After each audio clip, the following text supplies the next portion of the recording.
Hello बच्चों, let's see this question. The question says right IUPAC name of the following. हमें क्या इस given compound का IUPAC name लिखना है। सो की concept of this question is IUPAC nomenclature.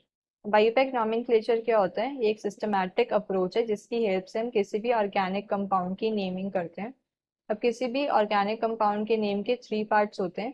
पहले आता है हमारे पास प्रीफिक्स, देन आता है हमारे पास वर्ड रूट, एंड देन होता है हमारे पास सफिक्स।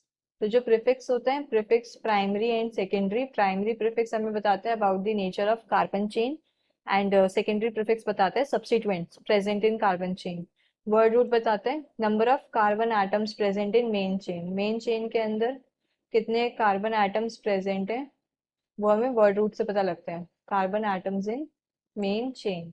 नाउ सफिक्स भी दो होते हैं हमारे पास, primary and secondary. Primary suffix बताते हैं about the nature of carbon carbon bond, carbon carbon bond कैसा है। एंड जो सेकेंडरी सफिक्स होता है वो हमें बताते हैं about the functional group present in the chain.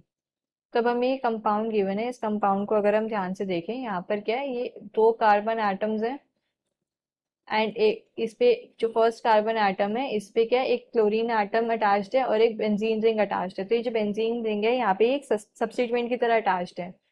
तो मेन चेन क्या होगी हमारी, this carbon chain having two carbon atoms. दो कार्बन एटम है तो वर्ड रूट क्या यूज करेंगे हम, इथ।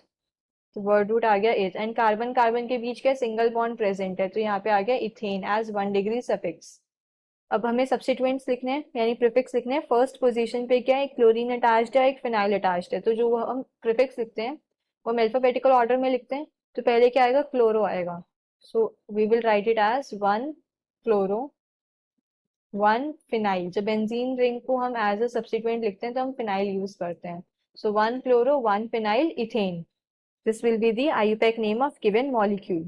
Hope you understood this well. Best of luck.